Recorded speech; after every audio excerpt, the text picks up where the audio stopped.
Hey there, AMC fans. My name is Sergio, and we are coming to you live from the AMC studio, where all we do is talk movies, trailers, and all things Hollywood.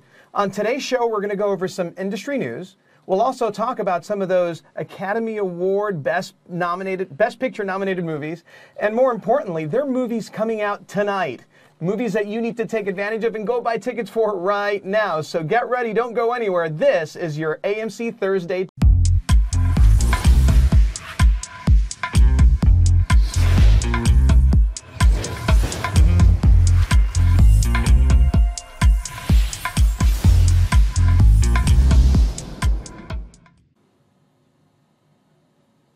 Hi again, we're here in the studio and I'm here with Jordan. What's up everyone? Happy Thursday / almost weekend.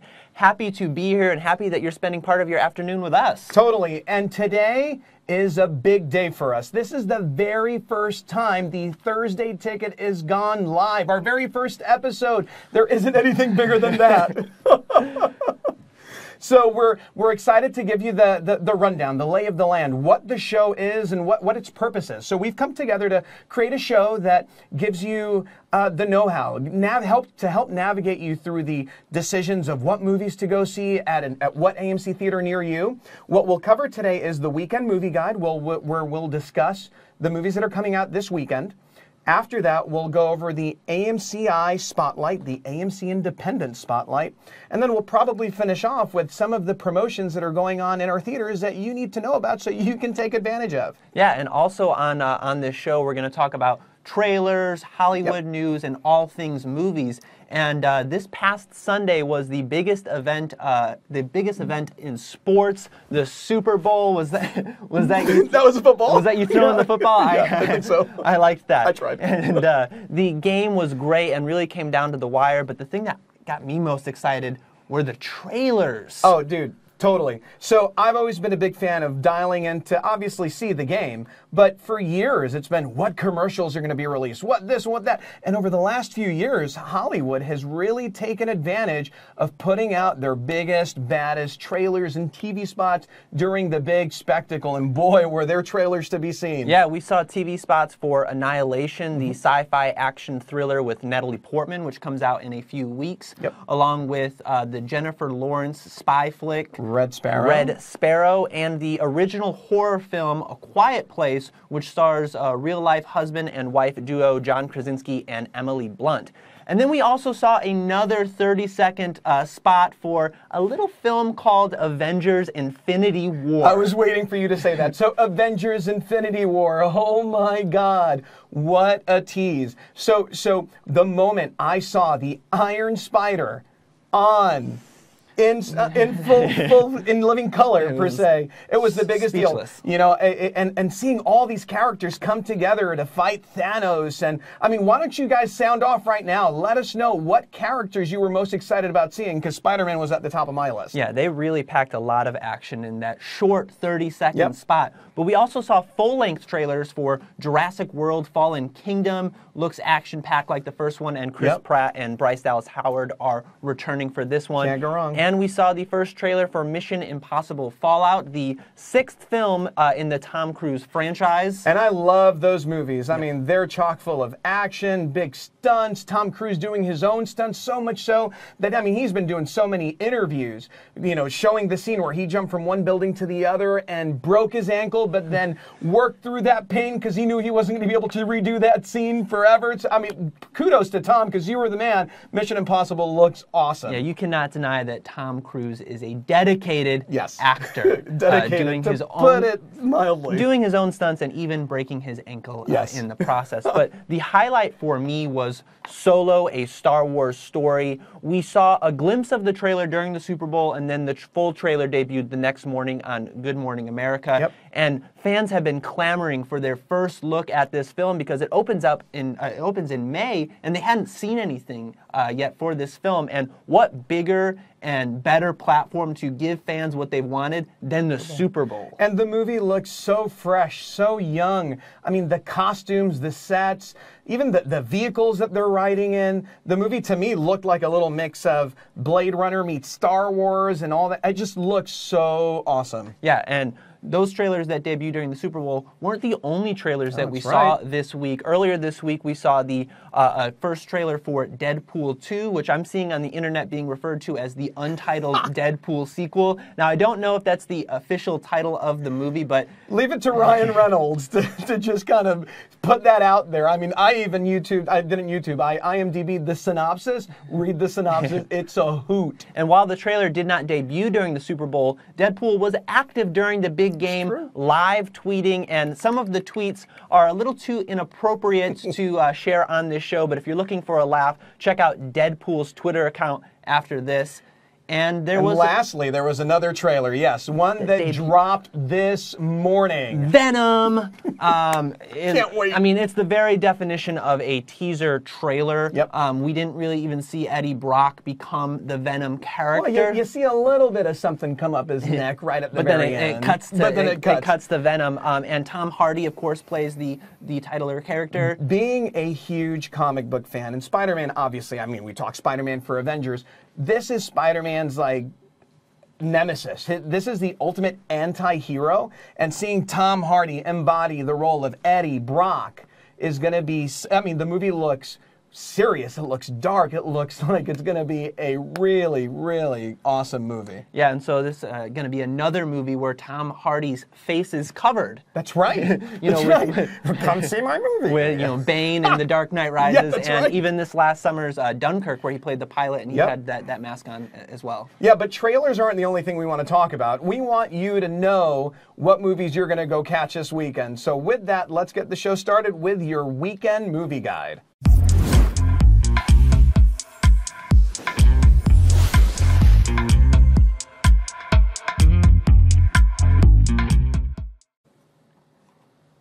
So, hopping his way into theaters tomorrow, Peter Rabbit. Now, if you're in the market for a family-friendly movie, a movie that's been designed to make children laugh, this is the one that you're going to want to catch. The film is based after the British children's book, Peter Rabbit, that follows a little rabbit, a mischievous and troublesome rabbit that waltzes around the garden, and the farmer, Mr. McGregor, is chasing after him with his hoe, and they're going at it back and forth.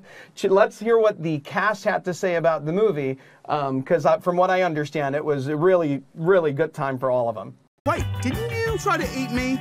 Show me your teeth. It was you! I knew it! How are you? Wait, didn't you try to eat me? Show me your teeth. It was you! I knew it! How are you? So good to see you.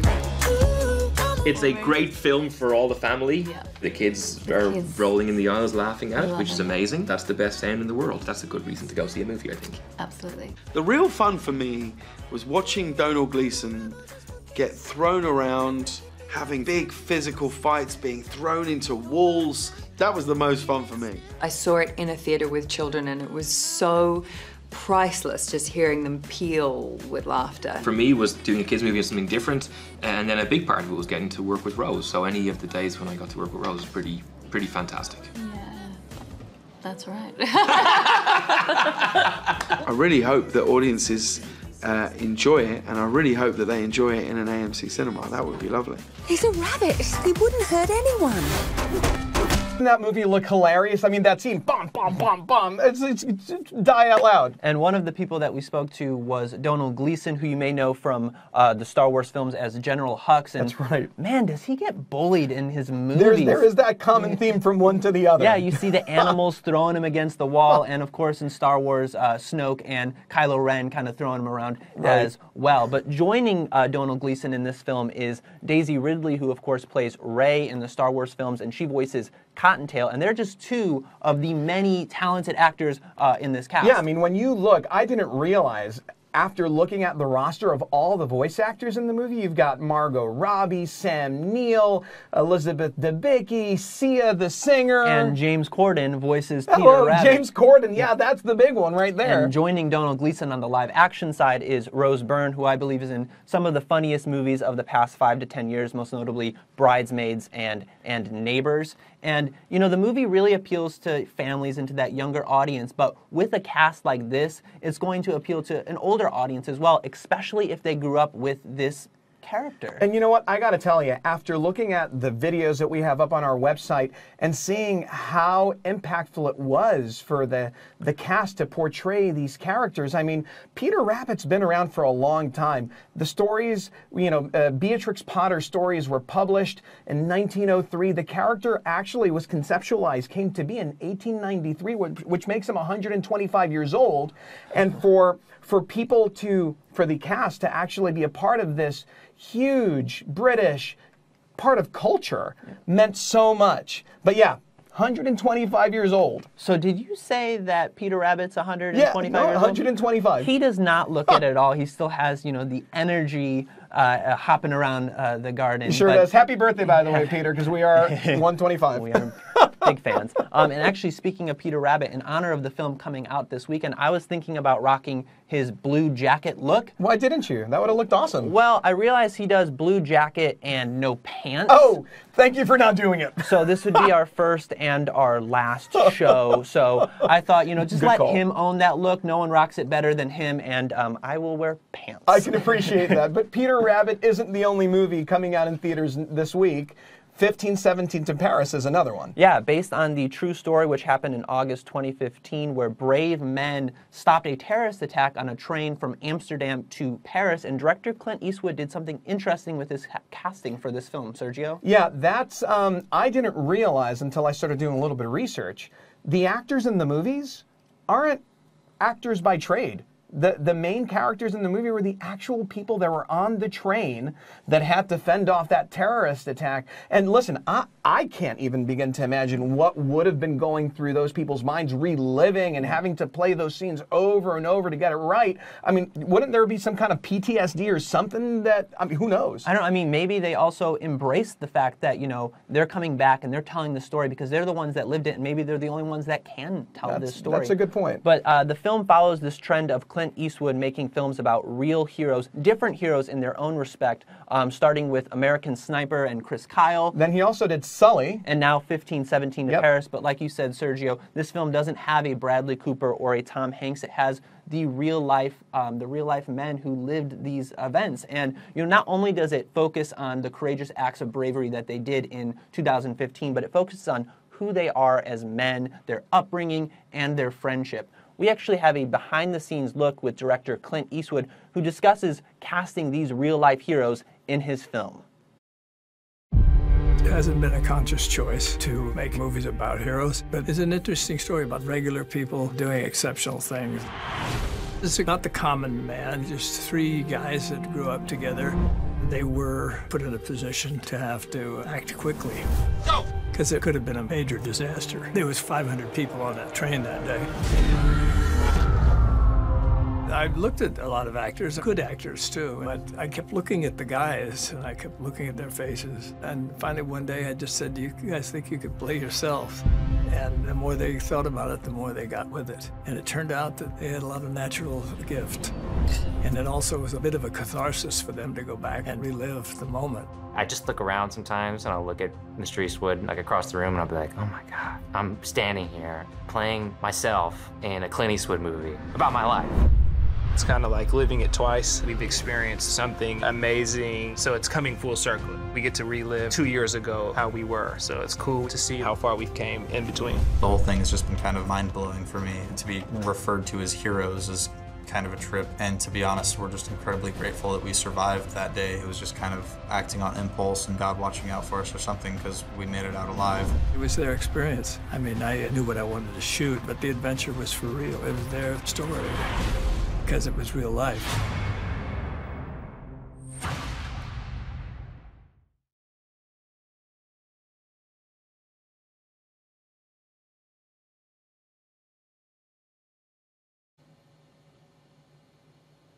That was Clint Eastwood talking about casting Spencer Stone, Anthony Sadler, and Alex Skarlatos as themselves in the 1517 to Paris, opening in theaters this weekend. And if you get your tickets at amctheaters.com for that movie, you'll get a $5 concession bonus card for your snacks. Now, switching gears, if you're looking to see a movie tonight, our very own Kaylee is starting her weekend a little early at our MacGuffin's Bar. She's going to tell us about 50 Shades Freed and the MacGuffin's cocktails that go along with the movie. Kaylee? Hi everyone, I'm Kaylee, and I'm here at the MacGuffin's Bar. I know you and all of your girlfriends are patiently waiting the release of 50 Shades Freed that comes out tonight. However, we're already serving up 50 Shades of Delicious. Check out our featured drinks right here.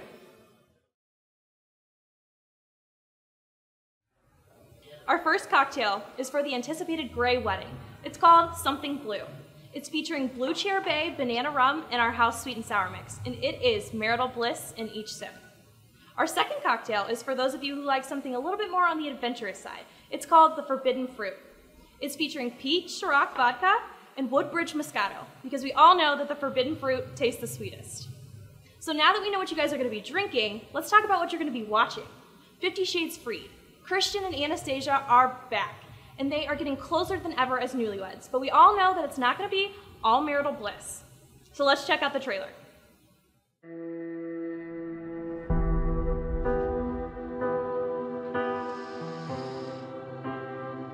Good morning, wife.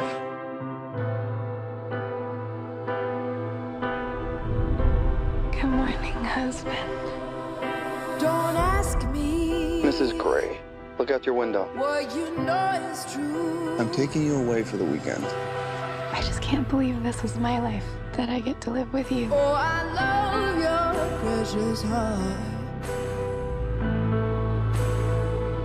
It meant nothing to me before you.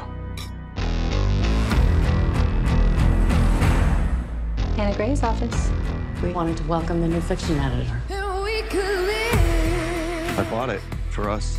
I should have asked you first. for 1,000 years. I love it. Oh my God. Christian, This is Jim Mateo, the architect. this location is perfect. I'm going to build you a fabulous house. Please stop speaking to my husband as if I weren't here. Anna. You may call me Mrs. Gray. I'll pick you up at 5. I might not be done by then.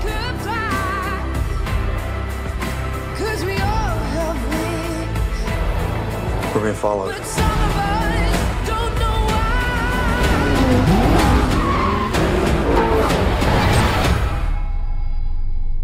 How the hell are you, Anna? Jack, what do you want? So you want to play? Yes, sir. Christian.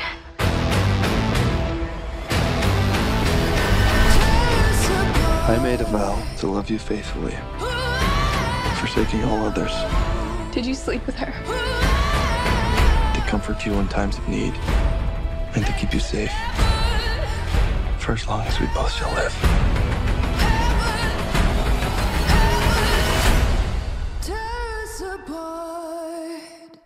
Wow, guys, Mr. and Mrs. Gray are back on the big screen. They're bringing the action, they're bringing the passion, and they're bringing the drama. You will not want to miss the climactic finale to the 50 Shades trilogy. Back to you, Sergio. Cheers, guys. Thanks for that, Kaylee. Now, AMC not only offers movies for the mainstream audiences, we also offer movies for people who like the more independent type movies. And in this segment, we're going to cover 3 of the 9 Oscar-nominated movies for Best Picture this year in the AMCI Spot.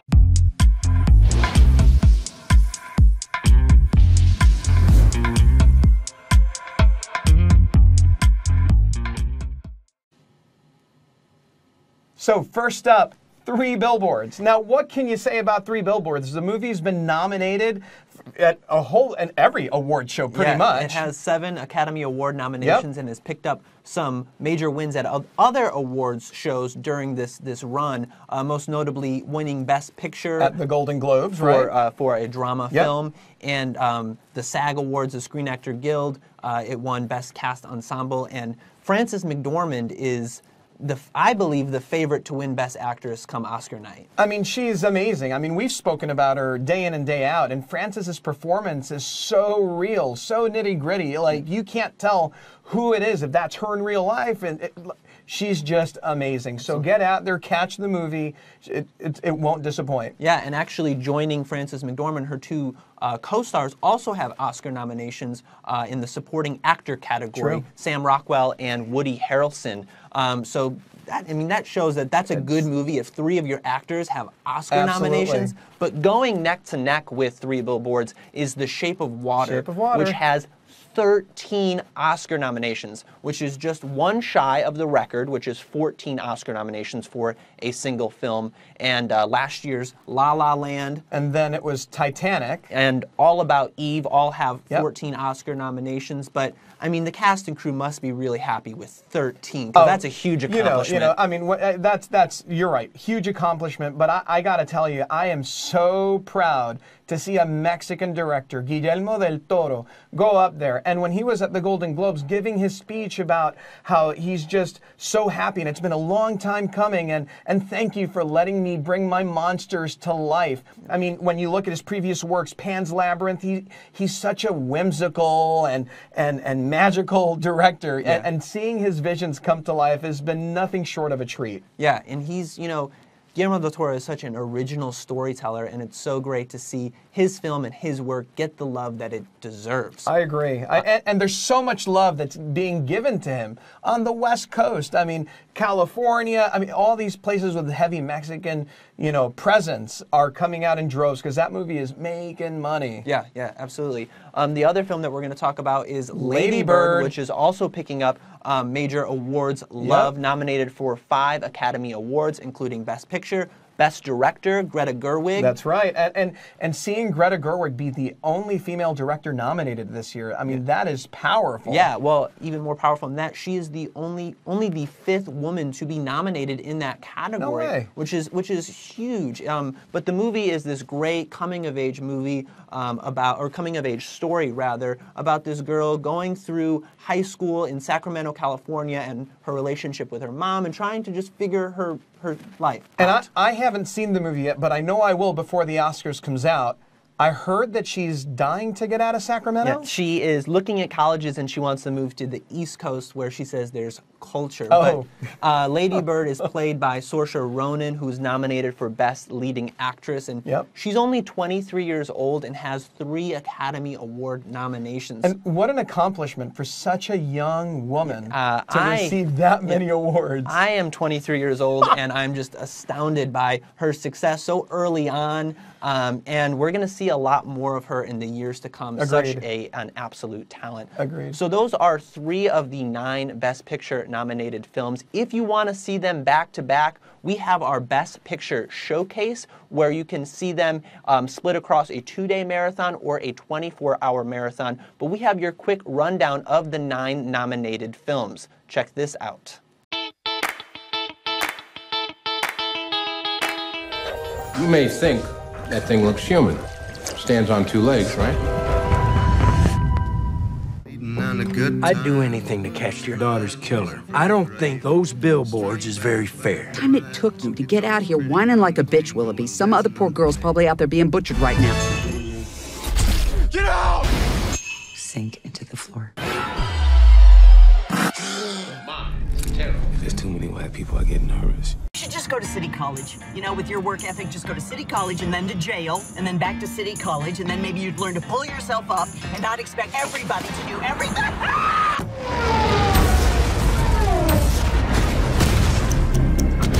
I'm not going back. If we go, they will die. Turn it around! You ask what is our aim? Victory at all costs. You're suggesting we're somehow winning. Is it true we're in full retreat? The Times has 7,000 pages detailing how the White House has been lying about the Vietnam War for 30 years.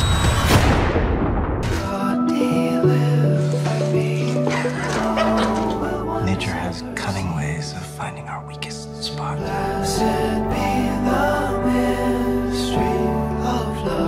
What precisely is the nature of my game? All your rules and your clothes and all this money and everything is a game. This was an ambush. Stop. Are you sent here to ruin my evening and possibly my entire life? Stop it!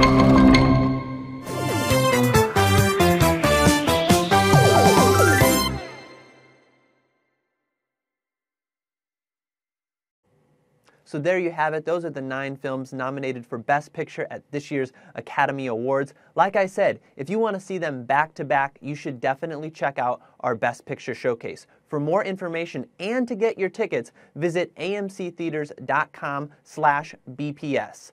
Now let's take a look at some exclusive offers only available at AMC.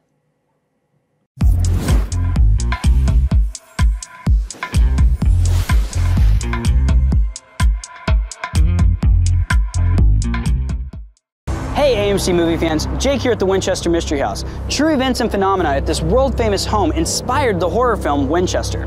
And if you're an AMC Stubs member, you could win a trip to tour the terrifying mansion offered exclusively through AMC. Get your tickets to Winchester by February 11th for your chance to experience the curiosities firsthand.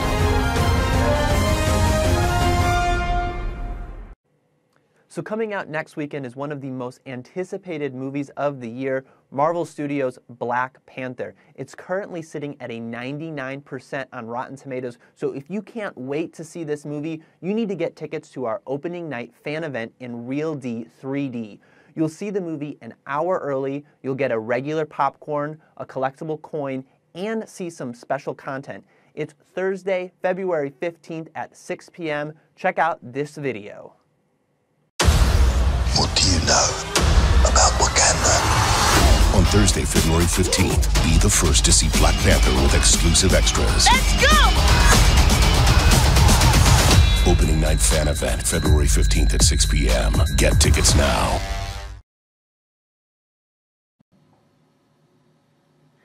Well, I think that does it for us this week. Don't forget to visit amctheaters.com to purchase tickets to all the movies we discussed today and to also get some background information on the trailers and upcoming things that you may want to look at. And if you love movies as much as Sergio and I, join the conversation with us at AMC Theaters on Facebook, Twitter, Instagram, Snapchat, YouTube. I think that's all of them. We're on social media. But there are a lot of great movies to go out and see this weekend. 50 Shades Freed, Peter Rabbit, The 1517 to Paris. But next week is a big week for us. We're talking about Black Panther. Black Panther Thursday. Yeah. So same time, same place next week. But in the meantime, we'll see you at the movies.